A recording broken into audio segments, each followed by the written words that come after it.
সম্মানিত এসএসসি পরীক্ষার্থী ভাই ও বোনেরা, তোমরা যারা এবার এসএসসি পরীক্ষা দিবা তোমাদের জন্য সেট অধ্যায় থেকে একটি প্রশ্ন আসবেই। তো সেই প্রশ্নের একটি সৃজনশীল প্রশ্নের ক নাম্বারে যে প্রশ্নটি তোমাদের 100% আসার সম্ভাবনা রয়েছে তেমন একটি প্রশ্ন আমি এখানে লিখে রেখেছি। যেমন a x minus c y comma হচ্ছে a square minus c square equal 0 comma a y minus c x হলে এক্স কমা ওয়াই এর মান তোমাদের বের করতে হবে।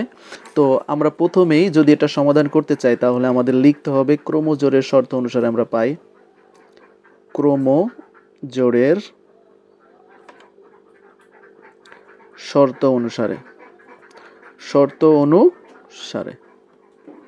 তো ক্রমজোড়ের শর্ত আমরা এখানে একটু দেখি। যেহেতু আমাদের এই একটা পদ কমা দিয়ে আরও একটা পদ রয়েছে এবং দ্বিতীয় অংশে আমাদের প্রথম একটা পদ রয়েছে কমা দিয়ে আরও একটা পদ রয়েছে।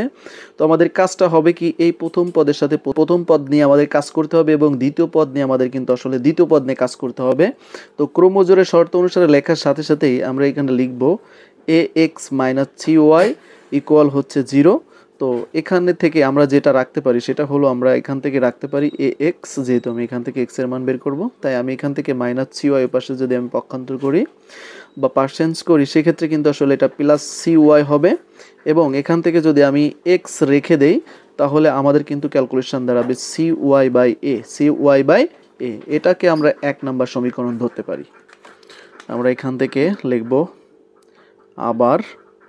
তো আবার লেখার পর তোমরা যেটা করবা সেটা হচ্ছে আমাদের এই যে দ্বিতীয় অংশ ওটা আমরা নিয়ে নেব এ স্কোয়ার সি স্কোয়ার ইকুয়াল আমরা লিখবো হচ্ছে এ ওয়াই মাইনাস হচ্ছে সি এক্স। ওকে, তো আমরা এখান থেকে যেটা করতে পারবো সেটা হলো আমরা দেখো এখান থেকে এ স্কোয়ার মাইনাস সি স্কোয়ার এখানে কোনো পরিবর্তন করব না, আমরা এটা রেখে দিব। অ্যান্ড এখান থেকে আমরা এই যে এ ওয়াই রেখে দেবো। অ্যান্ড আমরা এখান থেকে যেটা পেয়েছিলাম সি ইন্টু এক্সের কিন্তু আমরা একটা মান পেয়েছিলাম, সেই এক্সের মানটা আমরা 1 নম্বর সমীকরণে রাখছি। যেমন এক্স ইকুয়াল আমাদের যেটা আছে C Y divided by a. তো আমরা এখান থেকে এক্সের জায়গায় কিন্তু আসলে এই মানটা বসাই দিব। তো আমার এটা থাকবে হচ্ছে সি ওয়াই বাই এ। এখান থেকে আমরা কি করব, বাম পক্ষে আমাদের যেটা আছে এ স্কোয়ার মাইনাস সি স্কোয়ার এটা রাখবো। অ্যান্ড এ ওয়াই রেখে দেবো। এখান থেকে আমরা জানি যে সি অংশটা কিন্তু আসলে লবের সাথে গুণন আকারে আছে, তাই আমরা এখান থেকে গুণ করলে পাবো হচ্ছে সি স্কোয়ার ওয়াই বাই হচ্ছে এ। তো এটা রেখে দিলাম আমরা। এরপর আমাদের কাজ হবে কি, এখান থেকে এ স্কোয়ার মাইনাস সি স্কোয়ার রেখে দেওয়া। অ্যান্ড এই যে দুইটা অংশ, এই দুইটা অংশ থেকে আমরা এখান থেকে কিন্তু আসলে লসাগু নিতে পারি। তো আমরা এখান থেকে লসাগু নিয়ে নিচ্ছি হচ্ছে এ। ঠিক আছে, আমরা এখান থেকে লসাগু নিয়ে নিচ্ছি হচ্ছে এ।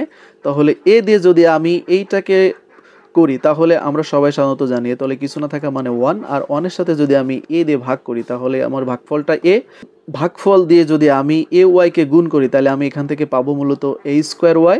অ্যান্ড মাইনাস করতে মাইনাস, এখান থেকে দেখো এ বাদ হয়ে গেল, আমার থাকছে হচ্ছে সি স্কোয়ার ওয়াই।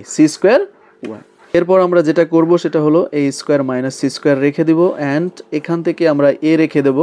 আমরা দেখতে পারছি যে এই জায়গায় a square y and c square ওয়াইয়ের মধ্যে উভয় পদের মধ্যে একটা সাধারণ পদ রয়েছে, সেটা হলো ওয়াই। তো আমরা এখান থেকে ওয়াই কমন নিব। তো ওয়াই দিয়ে যদি আমি এ ওয়াইকে ভাগ করি তাহলে আমি অনলি এ স্কোয়ার পাবো।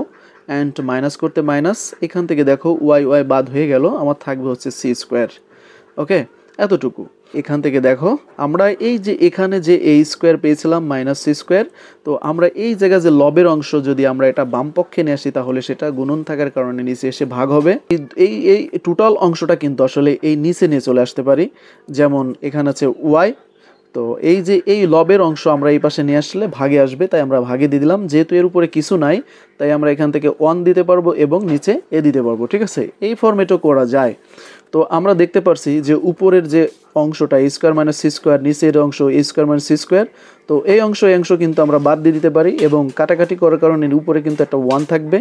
তো আমরা এখান থেকে লিখতে পারবো 1 বাই ওয়াই ইকুয়াল হচ্ছে 1 বাই এ। তোমাদের একটা জিনিস মনে আছে মনে হয়, সেটা হলো লব যদি একই পদ থাকে তাহলে আমরা কি করতে পারি, উভয় পক্ষের লব উঠিয়ে দিতে পারি। তাহলে আমরা এখান থেকে পাবো হচ্ছে ওয়াই ইকুয়াল টু এ, অথবা আমরা এখান থেকে আর গুণ করতে পারি। যেমন ওয়াই এর সাথে 1 গুণ করলে ওয়াইকে ওয়াই, এর সাথে 1 গুণ করলে কিন্তু এ করতে এ। তো আমরা কেবল কিন্তু এর মান পেয়ে গিয়েছি। তো 1 নম্বর যে সমীকরণটা ছিল, তো তোমরা এটা পরবর্তীতে লিখে নিবা। ঠিক আছে, তো আমি পাশে করে দিচ্ছি। যেমন x equal to c y by a. তো আমি এখান থেকে কি করব, এক্স রেখে দিব। অ্যান্ড এখানে দেখো সি ইন্টু ওয়াই এর মান কিন্তু আমরা পেয়েছি, সি ইন্টু ওয়াই, ওয়াই এর মান আমরা কিন্তু এ পেয়েছি এবং নিচে আমাদের এ আছে। তো আমরা সুতরাং এখান থেকে যেটা করব, এ কেটে দিব, তাহলে কিন্তু আমাদের এক্স ইকুয়াল টু সি হয়ে গেল। তো নির্ণয় যেহেতু আমাদের এখান থেকে সমাধানটা চেয়েছিল এক্স কমা ওয়াই এর মান বের করতে, তাই আমরা নির্ণয় এখান থেকে যে অ্যান্সারটা লিখে দিতে পারি সেটা হলো X comma Y equal to আমরা যে মানটা পেয়েছি সেটা হলো সি কমা এ, সি কমা এ। এটা হচ্ছে তোমাদের কাঙ্ক্ষিত অ্যান্সার।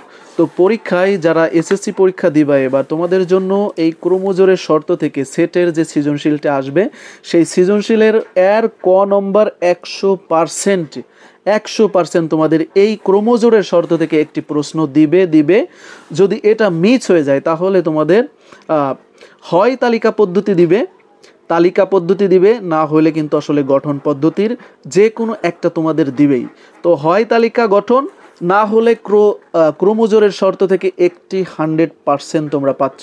তো যারা এই প্রশ্নটা এর আগে শিখে নিয়েছে তাদেরকে ধন্যবাদ, আর যারা পারো না তারা কিন্তু আসলে এই প্রশ্নটি দেখে কিন্তু আসলে তোমরা শিখে নিতে পারো। এটা তোমাদের পরীক্ষার জন্য খুবই গুরুত্বপূর্ণ হতে চলেছে।